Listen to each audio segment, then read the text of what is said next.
So I did want to show you my top favorites from 2023, because realistically, like 2023 is still brand new to most people. And then I do want to give you also a sneak peek of what is coming on 2024.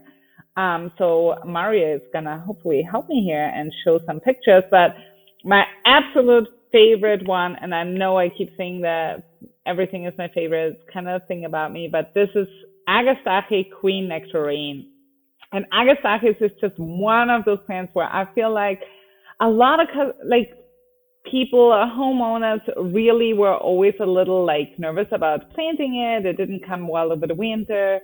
But the new breeding, no matter who you talk to, like it has really done a lot better. It's just beautiful, like peachy color, very tall. And for the south, guys, I tell you, I've seen it in like multiple trial gardens. It was still in bloom in October, like so gorgeous. What do you I think? love that color. That I color was amazing. I know, right? I got Yeah. my hands on a couple of this, and I bought it at the garden center because it was in bloom because of that color. And then like the calyx is still kind of burgundy. It looks almost like It's an so ombre. cool. I know. Yeah, and it was Yeah. blooming for a very long time, and it grew pretty quickly. Oh yeah, for sure. Like, and it's like the pollinator magnet. Like, you need a plant that just like, feeds all your hummingbirds and bees and everything. Like, it does have like the flower shape where hummingbirds actually can get to. So like, really cool one. I don't know. Then I don't know if I should say this, but you can cut it out if you don't want to. But I love Agastache. We used to sell it at the garden center. At the end of the day, you'd see the bees over there, and they could like barely fly because we always used to call it weed for bees because they love it so much. And I'm not kidding you. At the end of the day, they've been out there on it all day. They can barely fly, like flap their wings to fly. That they're still trying to get that pollen out of there. It is the funniest thing I've ever seen in my life. oh yeah, I love that plant. It's so cool. Well, then a second one that was really a kind of favorite was this Allium. And here it might not look like a lot, but this is Allium Bubble Bath. Um, I just think so many Alliums have just like kind of boring green leaves, but this one is more blue and has like twisted leaves. So even Yeah. before it blooms, it is really, really attractive. And I think I gave Maria also a picture after bloom. So I don't just show you boring green leaves, but like really big kind of flowers. And I just love alliums. I feel like it's like this, it's ornamental onions. It kind of like seems a little maybe not old school or boring, but it just like adds exactly something when you need it. It's like this early summer, late spring kind of bloom. So I don't know. Have you ever tried like Allium Millennium? Any of I was you gonna guys? ask, Yeah. how is it compared to the Millennium Alliums? Because I've Yes. grown. So it is a lot taller. So probably, now I have to do those inches, right? But like Millennium is like a nice footer. So this is a lot taller. And really just those twisted blue leaves just really make it stand out and different to Millennium. I even think that the blooms are bigger, a little bit lighter color. So you could even pair it with Millennium if you already have it in your garden. I just love how the blooms. It just like the little stalk, and then it just looks like a firework explosion at the top. I Because know, right? I have serendipity that I'm growing down here, and it actually made it through the whole summer, which I was nervous planting alliums down here, just because it gets so hot. But they held up. I mean, they made it through this summer. They look great right now, so I should be getting some blooms probably in like end of January out of them. But who cares? Yeah. The one thing I do recommend, I don't think like where we all live, it's the biggest deal of the world, but I do recommend cutting them back. They can be a Okay. little seedy, but I've never seen any seed set, but that's probably because I really have crappy soil. I'll let More you know if there's advocate. seeds. It'll come up down here if there's seeds. Yeah, for sure. What's the next one, Um, Kata? The next one is then Astilbe Dark Side of the Moon. And so this is just one I feel like people struggle with Astilbe so much in the South. And my favorite little kind of spiel for any customer or any home gardeners, if you go to a garden center and you see an Astilbe and it has a German name, That sounds like Kata would pronounce that. Stay away from it. Like, it's not good for the south. That means that Astilbe is an Aurodentii species. It was bred in Germany. It really needs cool weather. But if it has very cool English-sounding names, it's typically a chinensis, which makes it super, super heat tolerant. This is called Dark Side of the Moon. It has some gorgeous pink blooms, and it actually was voted Best Plant of the Year by the Green Thumb Award last year. So it's really, really cool. I think there's another picture, Mario, if I'm not mistaken, of like where it shows the bloom. Oh, well. yeah. Yeah, there you go. There you go. Yeah, it's really cool. I mean, to be fair, this picture was taken at Walter's Gardens in Michigan, so this is in full sun there. Would I was not gonna recommend ask that in the south. It looks like it's planted with full sun plants there. So I was going to ask if it tolerates more sun because it has the darker leaves, or this is just Michigan. Yeah, this is just Michigan. Like, it definitely tolerates full sun in the northern regions. But that being said, like, honestly, a lot of times whenever people say, oh, this tolerates full sun, then I'm always like, well, that does mean it can take pretty well the heat of the south. So if you put it in like part shade or full shade, it's really a great plant. Like, you should definitely have that on your bucket list. That's beautiful. And then I brought you also 4 of my favorite plants that are for 2024. So, you know, a real sneak peek that probably people haven't seen yet. This first one that Mario opened is a Eucomis, pineapple lily. And I feel like a lot of people don't know pineapple lilies. Or if they do, they have a really, really bad kind of experience or had a bad experience with it. Mainly because the flowers used to flop. And that's like just in nature, that plant needs to like drop the flowers to get the seed on the ground because ants are actually its pollinator.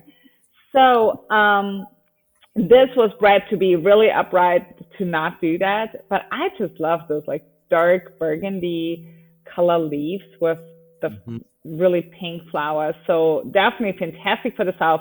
This was actually bred to be also pretty cold hardy. It's totally hardy in Michigan. That looks like a tropical plant to me. Like, if you're going for a tropical look, you can't beat that. I know, right? Its leaves are so like dark and glossy. They're so pretty. I've actually sold some of these in the past, and it's a super cool plant. Like, really, really cool plant. I love them.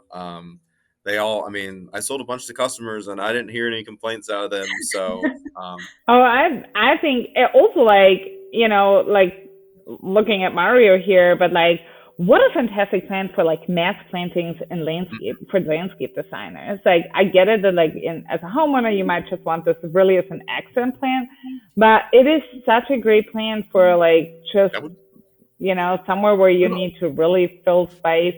I was at Duke Gardens the other day in Durham, and they used not this variety, but just an older one. And it just looks so cool with all the cannas and like some grasses, like really like tropical feeling. Yeah, I bet that will look awesome in a mass planting. For sure. Yeah. Does it take a while to, like, when you plant it the same year it's going to bloom, or is it one of those like you have to be patient for it plants? I do think you have to be patient. This was bred to bloom the first year, and also like if I sell it, we do bare root. So obviously we don't sell to the public, so you do have to go to your garden center. But we set our customers up for success. So if you buy it at a garden center, it should be blooming the first year.